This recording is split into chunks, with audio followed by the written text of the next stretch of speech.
I think I've developed a severe allergy towards terrible political marketing and advertising materials. It doesn't matter what party it comes from, the Conservatives, Liberals, NDP, Greens, it all hurts my soul because I know that on the other end of all this material, there is someone being overpaid to basically hurt their own party.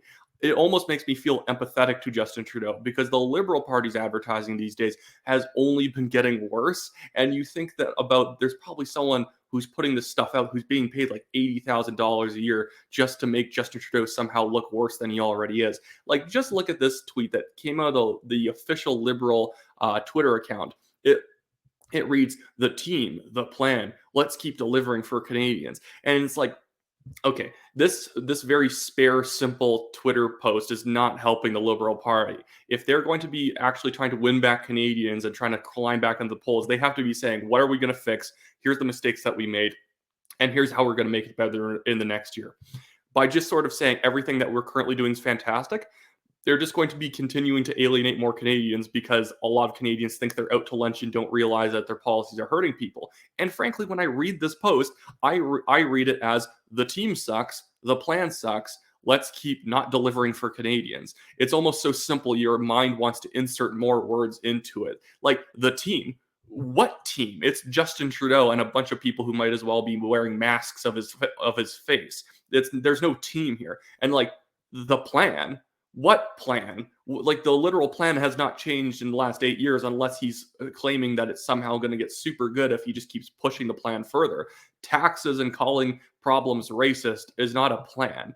But I just wanted, this makes me want to have to bring up this clip of Justin Trudeau from that press conference that photo was from, talking about the new part of his plan, which is the continuation of the old part, which is continuing to tax problems and then likely calling them racist in a few months' time. It's not okay that our biggest grocery stores are making record profits while Canadians are struggling to put food on the table. So Minister Champagne will be calling on the heads of large grocers to come to Ottawa with a plan to address the rising cost of food. And we expect to hear from them by Thanksgiving on what their plan is to stabilize prices. Okay, so effectively his plan is extorting grocery stores because they're making record profits. And for anyone out there who's going to accuse like Loblaws or any of these big grocery store chains of gouging people in terms of price, you have to realize that these like large big box grocery stores make extremely little margin on every product they sell. The typical margin for Walmart, and it's probably a little bit higher for Canadian grocery chains, but a Walmart usually makes about 3% profit margins on average for each product they sell. It's nothing.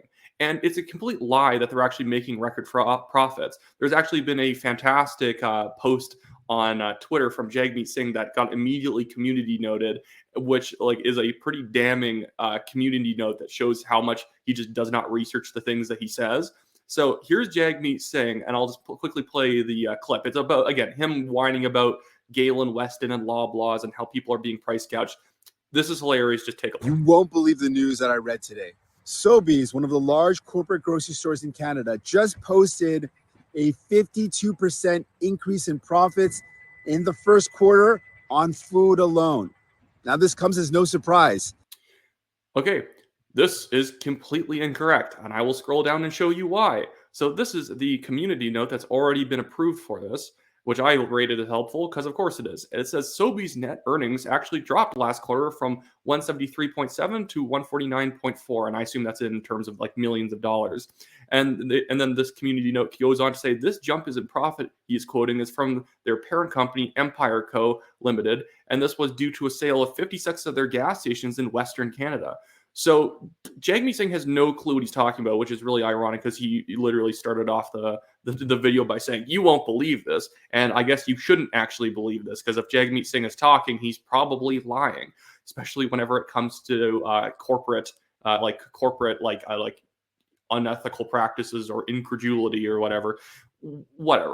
The thing with Jagmeet Singh too is that like he's probably one of the biggest allies of large corporations because every single proposal he puts out that would potentially solve the problem would effectively only give monopolistic power to these big box stores because everything he proposes like higher wages for workers, higher taxes on businesses, stuff like that, that would only make sure that smaller grocery store chains would go under, and places like Loblaws and Empire Co. would just end up owning more of the grocery market. It's completely ridiculous, but this is Jagmeet Singh's this is Jagmeet Singh's sort of perspective on life. He's very much like Justin Trudeau.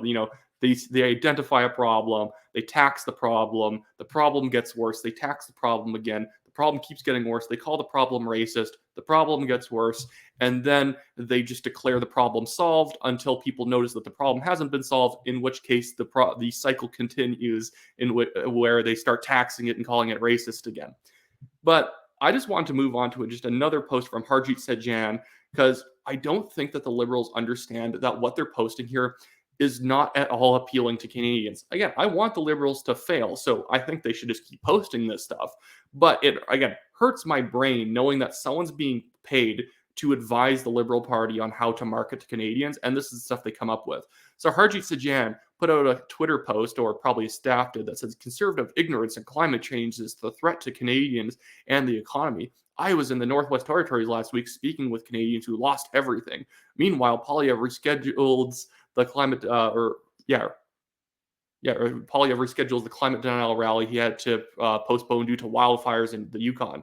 And it's like, okay, does he not understand that most people in the Northwest Territories and just Northern and Canada in general are probably going to be insulted by the fact that Harjit Singh effectively only showed up to the Northwest Territories to try and market against Conservatives? He's not actually there to help. He's there to cross his arms, listen to people, nod, get a couple of good video clips, and then try and get votes out of it. He's not actually there to help them, which is why the Liberal government and the Liberal government federally has not done a lot for forest management. It is a partial provincial responsibility, but the federal Liberals have had like 8 years to take care of it, and they've just never even touched the issue. Instead, they tax the issue because they think taxes equal seriousness on an issue. And like, maybe I'm sort of rabbit holing a bit here, but that's one of the most annoying things in politics, is that people assume putting a price on something means that you're taking it seriously. Oh, we put a price on pollution. Oh, we put a price on whatever. No, I mean, like, we're going to put a price on like intolerance or something like that by having some sort of like tax on social media companies if they don't do like some sort of like misinformation like work or whatever. Taxing an issue does not mean that you actually take it seriously. It just means that you want money out of the issue. It means that you don't actually care about what happens with the climate. You just want money in order to pretend that you're taking the issue seriously, because it's a great little stream of income for the government and a great way of buying votes by sending out rebates to people. It's completely like, it's superfluous government policy. It's just, the most blatant way of pretending to take an issue seriously while being able to profit off of it. But anyways, this is what the Liberal Party's marketing has looked like for about the last 3 years. It's very much, even though they're in government, pretending as if Stephen Harper is always kind of co-managing the government, that Conservatives are always to blame for something. It's like when the wildfires started off and like former Liberal MP Catherine McKenna started calling Conservatives arsonists, as if the Conservatives were in government the last 8 years and blocking carbon taxes, and that's why fires broke out. The Liberals have been in charge. Things have been bad, yet somehow it's always that Polyev's holding an anti-climate rally, Polyev's opposing a carbon tax, Polyev wants to give money to billionaires or something like that, because I guess cutting taxes is giving money to people, not just not taking it away. But whatever. But it's either this or the Liberals just pretending that everything's fantastic. And the worst thing you can do when things are in fact actually kind of bad in the country is just tell them, no, everything actually is great. Guys, the plan.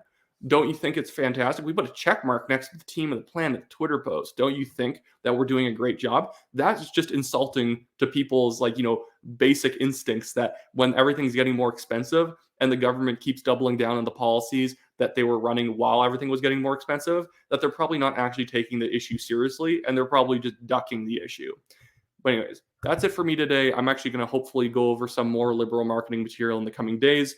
I'll probably link the video I did, the interview I did with Clyde Do Something from his channel in the description of this video below. I also am going to link in my Give, Send, Go for my legal fundraiser against a Chinese billionaire. It's a defamation case. I'm currently winning it, although it's just still cost me over $15,000. So any money you can chip in is greatly appreciated.